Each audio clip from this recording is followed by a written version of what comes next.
level of contribution that George gave to this project. I mean, we knew from day one that he wrote the mythos, but now we know that there is a lot more at play here that we don't really know about. This is the part of Miquella's story that we're getting, the part of Miquella's story that is the end, right? Of the larger George R. R. Martin plot, this is the end of Miquella's tale. We're information starved, and we want more.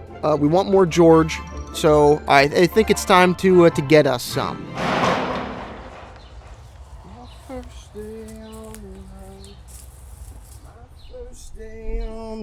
Not a great one. I know I did a lot of theorizing about the DLC being Miquella's dream, but I have never been so happy to have been totally wrong. But what I'm going to be doing today is going over the story of the DLC, specifically relating to Marika, Miquella, and just the general state of the Lands of Shadow, and this DLC's role in the larger story. A sort of rough summation of relevant plot details as I currently understand them. I had a great time with the DLC. Did I think some of the bosses were hard? Maybe a little too hard? Yes. People are complaining about a FromSoft game's difficulty again. Gaming is back, baby. But I got through most of it with a little bit of grit and elbow grease and spirit summons. There were several times throughout that I audibly gasped to no one, to myself in my room by myself. But right up front, I'm going to give a blanket spoiler warning. Spoilers. I'm spoiling anything I can think of. If you haven't played the main game or the DLC, what are you doing here? Elden Ring's story is probably the densest FromSoft one yet, I think by virtue of its author. I tried to structure this as best as I could, but oftentimes, questions just result in more questions.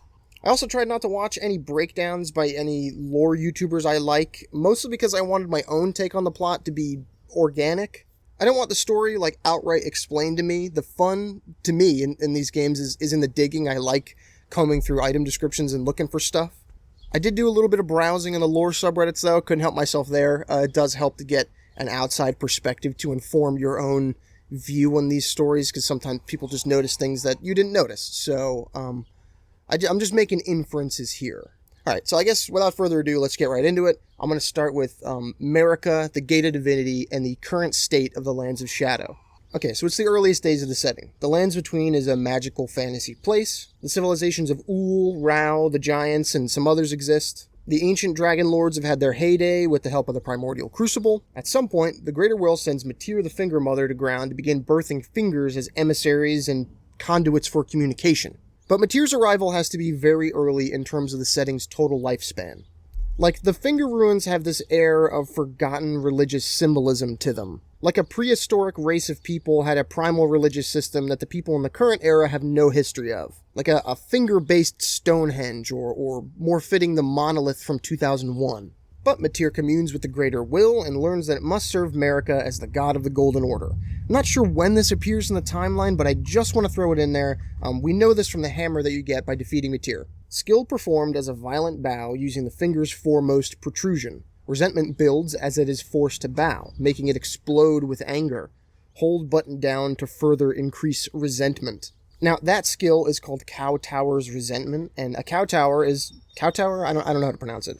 A Cow Tower is someone who shows obsequious deference. I will point out that the bowing specified in the description says nothing of Marika specifically, just that Metyr must bow. And maybe the resentment comes from ages of bowing to gods in general, some kind of ages before the Erd Tree. There's probably some recursion going on between the characters of Marika and Metyr. Metyr becoming more resentful at the act of bowing and the fact that the longer they bow, the more the resentment grows. That definitely reminds me of Marika's future situation with the Golden Order.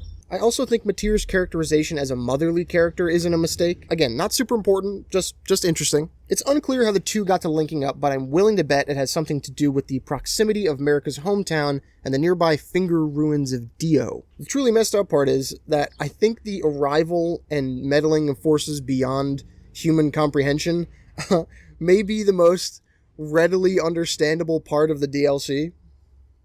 At some point in there, Marika uses guile to betray someone and access this thing called the Gate of Divinity. And this comes straight from the trailer. Remember the dialogue. Miquella the Kind spoke of the beginning. The seduction, and the betrayal.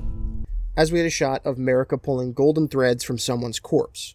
I think this is Marika's ascension to godhood here. She's forming, in my mind, the shape of the future Elden Ring, that rune arc bit at the bottom, hence why the symbolism is so heavily associated with her. So in the trailer, Marika's at the Gate of Divinity, and the gate is all raw and fresh. Then, later, when the Tarnished arrived, it's all crusted over and solidified. It looks, in Marika's time, as if it was built just then.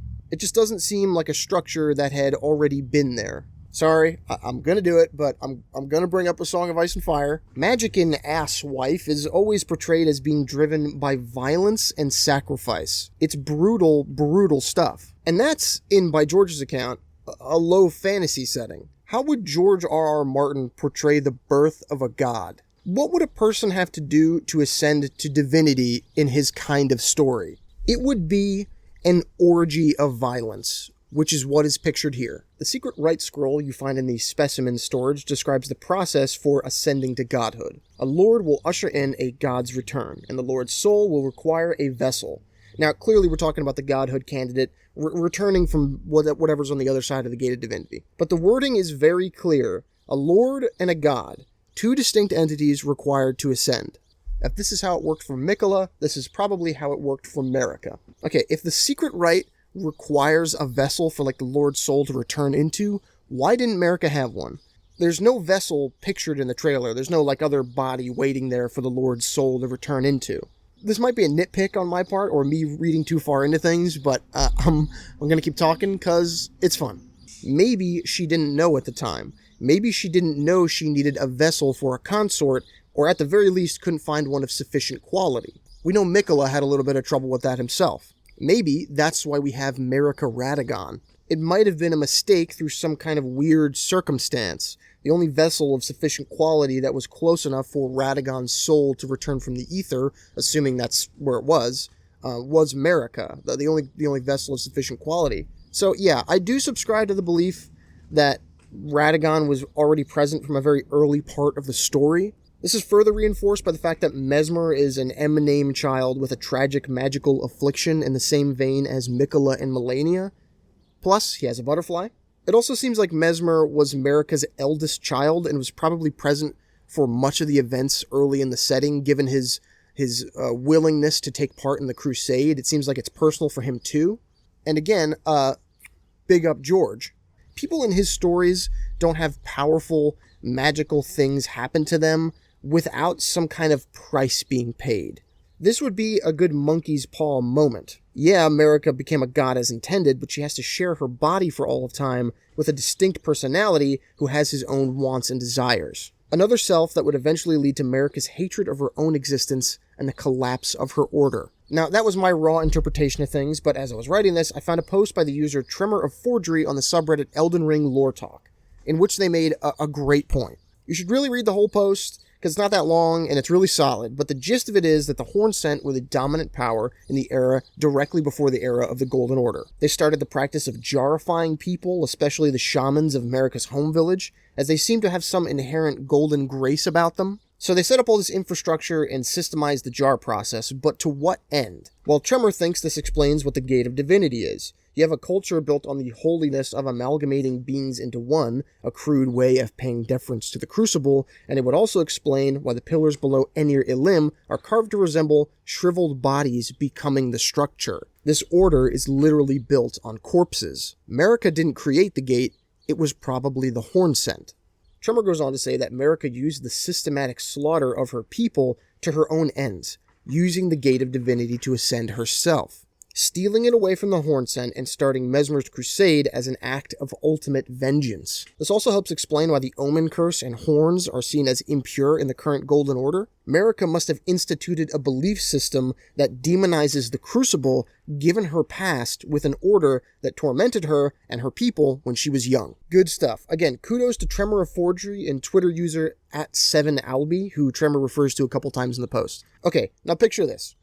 You're the Greater Will, an alien outer god. You want nothing more, in a totally impersonal, force of nature kind of way, than to bring order to this wild, savage place. It's your inherent purpose for existing. You've had some success in communicating with the apes duking it out on that ball down there. Your fingers are translating your incomprehensible wants and desires into something more readily understandable. Then you find this tormented village girl who wants nothing more than for her people to stop being slaughtered. She craves control, and like any good cult leader, you found your candidate. Someone emotionally vulnerable with a seething passion, and all she needs is a little bit of direction. I think the Greater Will gave Marika exactly what she wanted.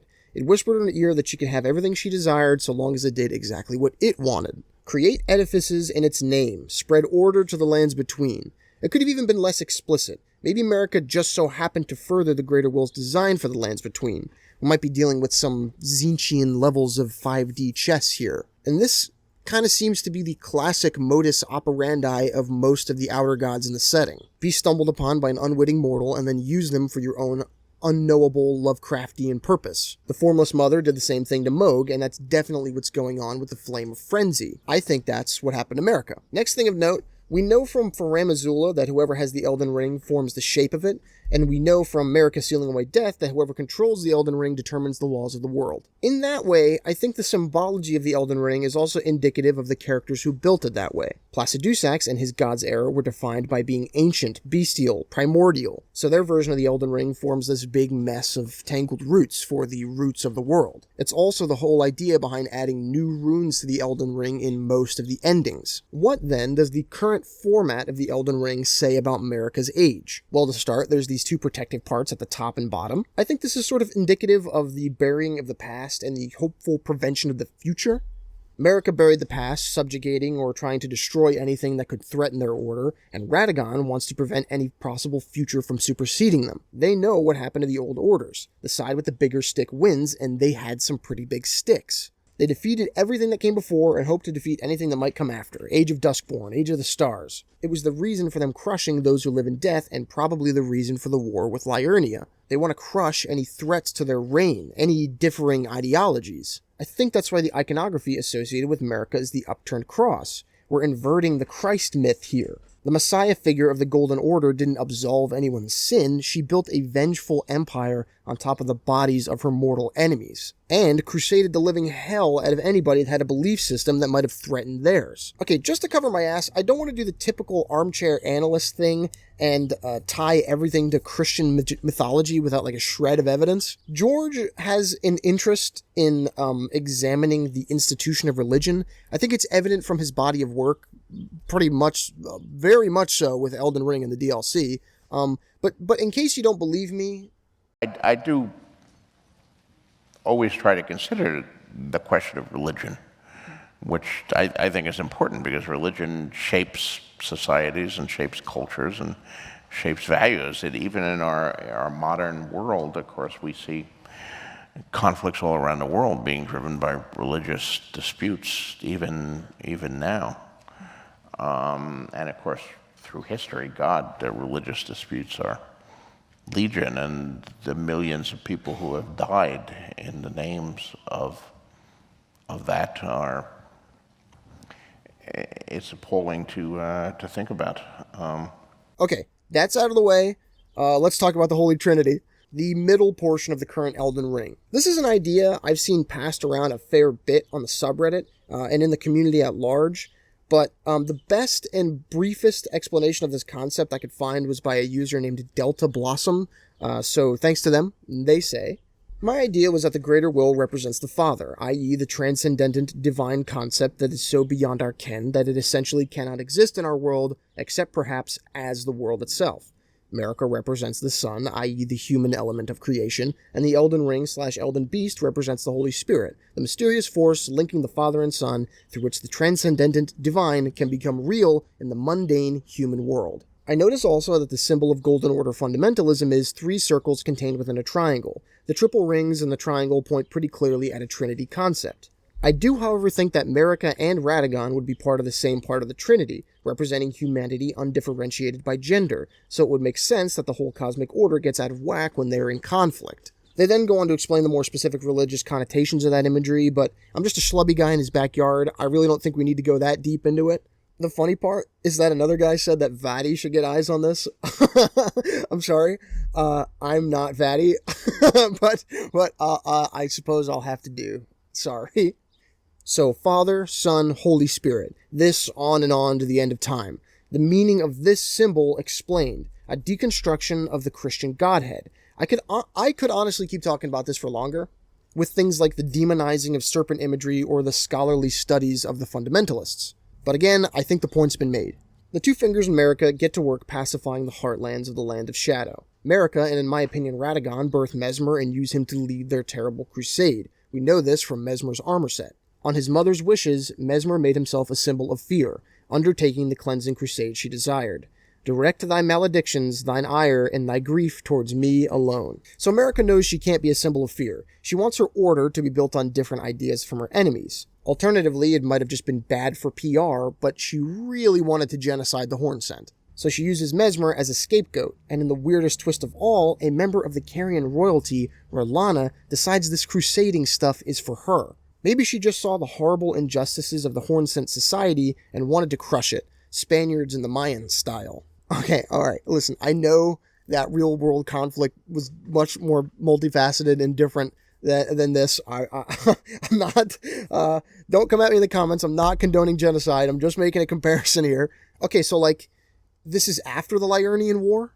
The item description of the Carrion thrusting shield seems to suggest so, with the final line saying that it was used as a demonstration of fidelity to the Erd Tree. An alliance between the Golden Order and Liurnia would really make this make sense. It would also tie up why Rennala was in line to become the head of the Carrion royal family, as R'hllana's remembrance states that she disavowed her birthright to help Mesmer. There's no question then of which twin would become the head of the family if one is out helping on this crusade. Here's an interesting tidbit, thanks to, again, at 7albi on Twitter. I did a little digging through their recent tweets during the writing of this video. They really do have some cool observations about the story, so please consider following them. It's commonly understood that Godwyn's death was a big catalyst for Marika to shatter the Elden Ring. The stresses of being the leader of the civilization with challenges both internal and external must have started to wear on her. The idea must have set in at some point that this is something that she has to do forever, on and on until the end of time, and that's stressful enough on its own. But Albi posits that Marika was so affected by Godwyn's death, and capital D, death, because of her history with the Horn Scent. This explains why what happened to Godwyn pushed Marika to the brink. He couldn't even die right, his corpse to be used by others, exactly like how her family used to go through. This does help make sense of things. Marika isn't what I would call a totally 100% great person. She had her reasons, don't get me wrong, but she did do an atrocity now and again. There's also the argument to be made that she's not the most caring mother either, so would the death and desecration of her child really be the catalyst for her to destroy the Elden Ring and, as a byproduct, the order she spent her life building? I mean, I think so, yeah, but this is just another weight on the scales, and a big one at that. It wouldn't just be her oftentimes questioned maternal connection that drove her reaction, but her own personal trauma. Strong stuff. So, let's recap this section. Marika, with the advent of the DLC story, has gone from a mysterious shadowy dictator with dubious morals to a mysterious shadowy dictator with a heartbreakingly tragic backstory and dubious morals. No longer did Marika just begin the conquest of the lands between at the drop of a hat. She, guided by the somewhat sinister whispers of the Greater Will, became a god and began the total destruction of her mortal enemies. She then, Roman Empire style, began a total conquest of her known world. Through fire and sword, and at least once through marriage, the lands between came under the Golden Order's reign. Nothing would threaten her and her new way of life ever again. Alright, that's Marika, the Gate of Divinity, and the state of the Lands of Shadow. Let's move on to the other major character who takes center stage in this DLC, Miquella and his plan. So, Miquella's early life. He grows up under the highest point of the Golden Order's rule. He's fond of Radagon, as mentioned in item descriptions like Triple Rings of Light, and Godwyn, as mentioned in the Golden Epitaph's item description. He's probably had a somewhat hopeful idea of the Golden Order during this time period. He seemed to be taken with fundamentalism, the magical study dedicated to the philosophy of their religion. He probably was also an adept craftsman and a mathematical genius. He created a needle that could ward off the influence of outer gods and probably designed and built the pulley bow. But at some point, it seems his faith in the Order was tested. Godwyn, a seemingly close compatriot of his, is murdered, and he sees his body desecrated. He sees that all the powers of the Order can do nothing to help his beloved sister Melania. Then, to quote the description of Radagon's Rings of Light, The young Miquella abandoned fundamentalism, for it could do nothing to treat Malenia's accursed rot. This was the beginning of unalloyed gold. This metal is heavily associated with Miquella. Malenia's prosthetics are constructed from it, as is the needle and the pulley bow. But what does that mean? What is the symbolism of unalloyed gold, and what does it suggest about Miquella? Popular Soulsborne lore YouTuber Smoughtown put out a video a while ago that went over all the pre-DLC information about Miquella. Link to that video should be up in the corner and probably down in the description. In that video, he makes a perfectly constructed argument that Miquella's endeavor with the Halig Tree was his attempt to create a pure version of the Golden Order. Unalloyed gold is something of a dig aimed at the Old Order, as Miquella's would be pure, untainted by the meddling of outer gods. He, after all, created a needle out of unalloyed gold that wards them off, then decides to construct his entire order around the symbolism of that material. Miquella for sure saw that an outer god had chosen to curse Malenia, leading to her affliction. Maybe that experience made him view the greater will in a certain light. So Miquella sets off on a quest to try and create his own Erd Tree, the Halig Tree. All manner of beings cast out by the Golden Order flock to his vision of a new world. He waters an Erd Tree sapling with his blood, as mentioned in the Halig Tree Night set, but it never worked out. The perfect metaphor for this period of Miquella's life is the description of the Miquellan Night Sword. Sword forged by the servants of Miquella of the Halig Tree, with a design modeled after those carried by Carian knights. Instead of glintstone, however, amber from the Halig Tree is embedded in the blade. A sumptuous piece, yet it has never been offered to any knight. An ill-starred sword with no master. He built an order apart from the Erd Tree, a society that welcomed ideas from cultures that stood in direct opposition to the Golden Order, specifically the Carian royal family, a family whom Miquella's beloved father figure Radagon married into. But it didn't work out. The tree wouldn't grow, but why? I mean, Miquella's a smart dude, well-versed in the study of what makes the Golden Order tick. He probably thought long and hard about why his version of the Erd Tree didn't work. It was missing something. It was missing true divinity. Okay, so this is the period of time that threw me for a loop. It's the time between Miquella's failure at the Halig Tree and his arrival at the Lands of Shadow. I had two competing ideas. Either Miquella was fully aware of the Gate of Divinity and sought it out on purpose, or he ended up there by accident after he was ripped from the cocoon in the Halig Tree. I chewed this over for a while, but I think there were a couple things that gave it away. The first one was Malenia's quest to fight Radahn in Caelid. This was a point of confusion when the game first came out. It was a point of contention why Malenia was fighting Radahn in the first place. The best answer, pre-DLC, was that she wanted to claim his great rune from Miquella. That explanation never really satisfied me fully. Now we know it was probably to kill Radahn so his spirit would enter the Lands of Shadow so that Miquella could use it for his own means. There is a question of whether or not Radahn was in on this plan. My take is this. Is Radahn the type of character to willingly go against the Golden Order? I think the answer is no. He forsook the option of becoming a full-blown wizard and modeled himself after Godfrey. He clearly respects the Order. He went against his own mother, Renala, by stalling the stars in the sky just for the good of the Order. So no, I don't think he would like Miquella's plan of shitting all over the Erd Tree. The Halig Tree is a clear threat and indignation to the beliefs that Radahn has devoted his life to. Another angle comes directly from their shared remembrance. In their childhood, Miquella saw in Radahn a lord, his strength and his kindness that stood in stark contrast to their afflicted selves. And so Miquella made his heartfelt wish that Radahn would one day become his king consort. This definitely supports the charming theory, given that it seems Miquella had what seems to me an unhealthy obsession with Radahn since he was a child. Oh, leg's getting a little sore there. Either way, Radahn won't give up his soul for the cause, and Miquella sends Malenia out to bring him to heel, i.e. kill him so that his soul is like floating around and ready to return to a vessel for the secret rite. We'll get to why I think Miquella already knows about the godhood plan in a second, so just bear with me. But what did Miquella do at this point? He just sent his greatest champion away from his seat of power along with all of her knights. Then he makes the conscious decision to totally disable himself by being embedded in the Halig Tree. This all during a war where every faction must be watching every other faction's moves to plan responses accordingly. The majority of the strength of the Halig Tree emptying from their lands must have been noticed by Mohg. This is the moment Mohg sneaks into Elphael and plucks Miquella from his cocoon, and I, like other people in the community right now, believe Miquella either planned the whole thing out or didn't care what happened to that body. I think at this point, Miquella has already used the Halig Tree as a magical focus to overcome Marika's Veil and enter the Lands of Shadow. Or he divested himself of his flesh like Randy did. Or he maybe even accomplished it by convening with Saint Trina. Who knows? Again, this is the point in the story that I have the least amount of insight personally about.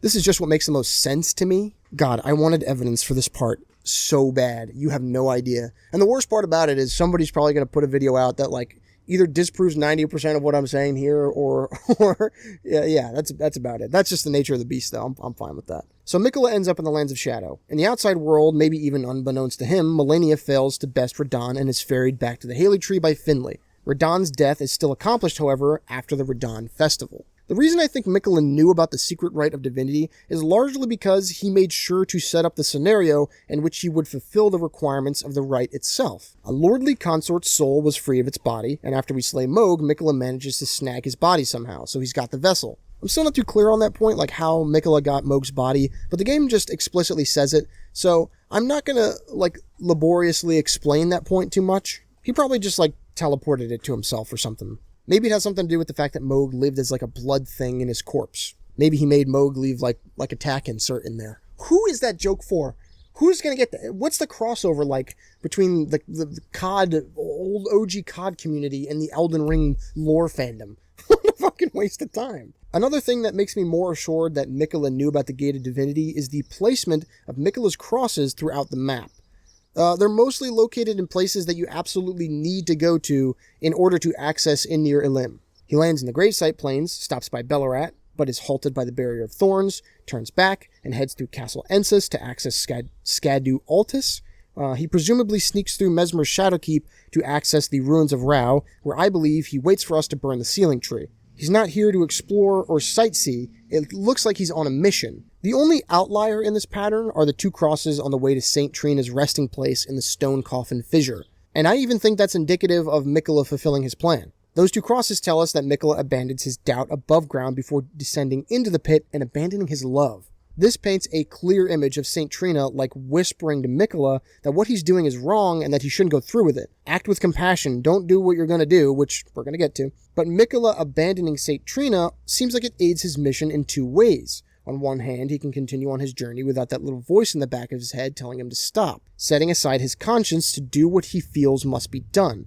On the other hand, Miquella has had some serious time to consider the flaws in the Golden Order, and one of them is more dire and more dangerous than any of the others. A rune of transcendental ideology which will attempt to perfect the Golden Order. Current imperfection of the Golden Order or the instability of the ideology can be blamed upon the fickleness of gods no better than men. That is the fly in the ointment. Maybe Miquella understands that you can't have two voices bickering in the head of the Almighty. It's what led to the confusion and destruction of the Golden Order. Miquella is preventing the creation of another Marika Radagon. One god, one king consort.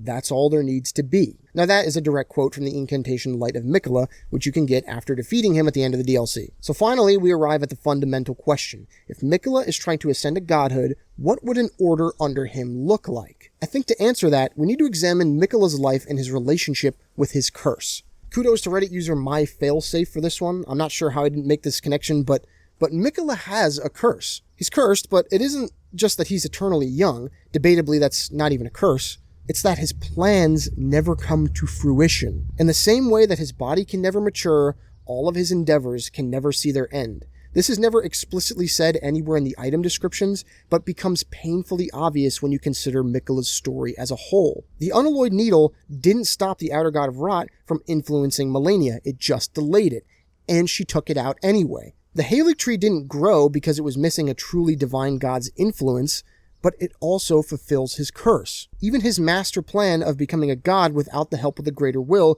is doomed to fail. His plan of achieving ultimate order without the Greater Will might inadvertently appease the Greater Will, as it would create a world that is in an unending state of total order.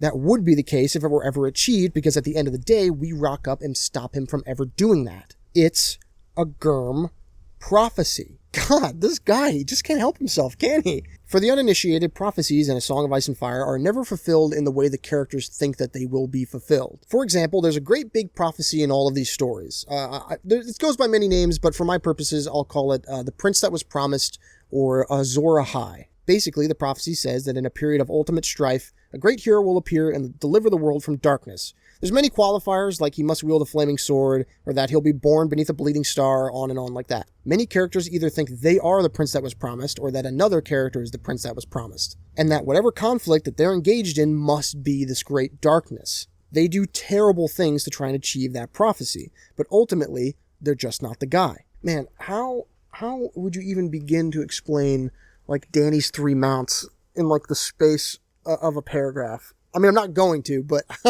how would you do it? So flipping a character's idea of their fate on its head, it's a staple of George's fantasy stories. He does it time and time again, but Miquella doesn't even have a prophecy associated with him. It's not storied anywhere that he'll go and do anything that he does. Well, another trope with fate or prophecy in A Song of Ice and Fire is that a character will get delivered a prophecy specifically about themselves, then spend a large portion of the story trying to fight their fate, only for it to occur that way anyway. Mainly thinking about Cersei here. In her case, a prophecy is handed to her that says she'll be killed by one of her brothers. She automatically assumes that's the brother that she hates, Tyrion. But a long-running fan theory is that it might actually be her other brother, Jaime, and Cersei's blinded by the fact that it was probably going to be Jaime because she was banging him. God, Elden Ring Germ-influenced deniers must be, like, mauling at this point, because the DLC just added another instance of incest and a confusing backwards prophecy stand-in. Arguably the 2 most identifiable traits of Game of Thrones. We all assumed Miquella's curse was just that he was eternally young, but it might be bigger than that. I'm not saying that the curse is, like, directly preventing Miquella from doing these things, like an observable magic barrier. It's simply that the events will always play out in a way where Miquella won't get what he wants. Think of how unlikely it is that we, one lowly tarnished, come to stand before the Gate of Divinity, protected through hundreds of enemies behind all of the might of the Mogwin dynasty, deep in the depths of the treacherous Eternal Cities, and hidden in a land no one was supposed to be able to enter ever again. We're not even supposed to be in the lands between. The most ironic part of it all is that it's Miquella's own actions that allow us to enter the lands of shadow and prevent him from achieving his goal. Miquella doesn't even know about his curse. Without his knowledge, from the moment he was born, he was doomed to never achieve anything he ever set out to do. Which, by the way, if my failsafe is right, would be a really gut-wrenching theme coming from the man who might never have the opportunity to see his magnum opus come to fruition. I think, honestly, that's really kind of touching and sad. Miquella's story is a great big tragedy. He wanted to give his beloved brother a proper burial, but couldn't. He wanted to save his accursed twin, but couldn't. He wanted to build a better world, built off of the virtues of compassion and free will, but he couldn't. All of Miquella's life, he fought, truly, for one thing. Control. Control over the circumstances that hurt the people he cared about, and control over the way the world works. But if he's abandoned all his doubts and all of his love, and all that's left is that desire for control, what does the world that he would create look like? One of the first major story moments of the DLC occurs when you first ride beyond the Skadu Altus. For me, it happened right when I got to the other side of Bonny Village. Miquella shatters his great rune, presumably giving it up as he is with the other parts of his body. And when this happens, you can go back and talk to all of the NPCs from your little band of the Hawk, and they all have new dialogue. It appears that Miquella had cast a sort of spell over the little band. Characters are now able to question what they're doing there and why. Ansbach's anger at the death of Mohg seems to return after this, and this is when he says that line where he calls Miquella a monster. Pure and radiant, he wields love to shrive clean the hearts of men. There is nothing more terrifying. I think a key component is that a lot of the characters start remembering their sorrows almost immediately after this enchantment comes up. Which immediately starts to weigh on characters like Mor, who ask that question about, like, moving on or forgetting from your trauma, your sadness. One of the most telling lines does come from Mor directly, who says later on in the DLC that Miquella is going to help them forget. Miquella the Kind will help us forget. Many items associated directly with Miquella talk about how he's adept at making people love him. The Empyrean Miquella is loved by many people. Indeed, he has learned very well how to compel such affection. There's even a special bit of dialogue that occurs if you get grabbed twice in the final fight. Miquella doesn't kill your character, but instead steals your heart, making it so that you lose the will to fight. So it's clear what's happening here. Miquella has already shown that he is willing to mind control this little group of adventurers to accomplish what he needs to get done. This is when I defer back to that quote from the Light of Miquella. Miquella sought to accept all that was and would be, but found one that refused to be embraced. No wonder, as one god and one king consort is all the world needs. One god, one king consort. That's it. If we're talking about fulfilling the very basics of a world of perfect total order, then you don't need anyone to have free will. No doubt, no love, just control. Miquella is trying to become a god and plans to use that power to indefinitely charm everybody, everywhere. I know I've done it many times before, but at this point I can't help myself. This is another Georgism. In a previous video, I drew a comparison between Miquella and Bran, a character that begins their story as a starry-eyed young person with morals and lines they won't cross, who slowly becomes worse as a person as the world beats down on them. I just didn't predict that as part of that journey, Miquella would become probably Winds of Winter Daenerys Targaryen. Daenerys is a character who begins her story as a very sympathetic person. She grew up in exile, is abused by her brother Viserys, and is sold off to Khal Drogo only to fall in love with him just in time for him to die. From the beginning of her story, Daenerys is a character with a strong moral code. She frees slaves and goes on a campaign dedicated to building a righteous new order, and people deify her for it. But throughout her journey, she begins to see that everything is not so easy to keep balanced, and a ruler needs to make hard choices. There's a long-running fan theory in the Game of Thrones community that Daenerys, in the later books, will become more overtly villainous, losing the things that made her herself and coming back to Westeros not as a liberating hero, but as a conqueror. After all, the most interesting villains are the ones who think that they're doing the right thing, and I think we're seeing that same hero-to-monster arc being fulfilled with Miquella. So there we have it. In my opinion, the two main characters of the DLC were Marika and Miquella, but there's still plenty to talk about. I figured I'd touch on some fun little lore tidbits I noticed, things that I couldn't fit into the main body of this script, but I wanted to talk about nonetheless. I also want to talk briefly about my opinion of the actual quality of the DLC, gameplay balance, exploration, new gear, stuff like that. One thing I noticed is that there's no teardrop scarabs anywhere in the DLC. There's a couple that have like upgrade materials or ashes of war, but none that I could see that gave back like health or FP. There was a theory from the base game that these scarabs were actually spies for Gideon Ofnir, given that they have his eye sigil on their carapace. It makes sense for them not to be present here, as Gideon might not have been able to sneak any of them into the Land of Shadow, which is kind of a neat idea. One of these standout moments of the DLC was the fight with Leda and the rest of the NPCs. Everyone is talking not only to the player, but to the other characters present. Usually with these FromSoft games, I'm impressed with the depth of the characters and get like emotionally invested in hindsight, like after I've examined or combed over everything or heard some theories. But this was a good instance of being like immediately invested. Like, I spent the time to go out and seek out these people and complete their quests totally free of any kind of like guide or like steps to follow. I think this is the most straightforward and easy to understand and access that NPC quests have been in a FromSoft game. Rhea calling us a worthy opponent, Ansbach proudly standing at our side, the childlike conviction of more. This is honestly the pinnacle of FromSoft's NPC side quest storytelling. The idea that some of these people are only there at the end of the fight on the side that they're on because I went out of my way to talk to them, that's good stuff. Let's talk about the difficulty thing for a second. Many of the DLC's bosses have moves that can really efficiently switch targets mid-combo, more efficiently than the base game. There's like punishes from range, gap closers, large AoE attacks. These guys came prepared. It seems to me that these bosses are like better balanced for either multiplayer or pulling out all the stops from the player's arsenal, like spirit summons or changing up your talismans. One of the complaints I had personally about Dark Souls 3 was that summoning friends kind of trivialized some fights. I wanted to run through the game with a group of guys, but it felt like I was cheapening the experience. This feels like fighting raid bosses in WoW. There were some bosses that did feel just a little bit bullshit, looking at you, Commander Gaius, but for the most part, I loved how hard it was. I had this sobering moment where I went back and I fought Malenia after running through most of the DLC, and I kind of breezed by her. Like, this was the boss that took gamers by storm when Elden Ring first came out, and I wouldn't say, like, there isn't one DLC boss that is easier than Malenia. It's insane. All in all, I think the DLC is great. There's so many secret areas, there's lots of new weapons and items for like a variety of builds. There's new tiers for your Physic Flask. If you're on the fence about buying it still, and would welcome a challenge, don't wait. This is the shit. But that's the majority of my ideas. I just wanted to sort of word vomit those out there. If you watched to the end of this video, sincerely thank you. I want to thank my lone gunman patron, Ben Couch. Thank you again, my man. But if you enjoyed this video at all, consider subscribing, and hopefully I will see you in the next one. Bye-bye.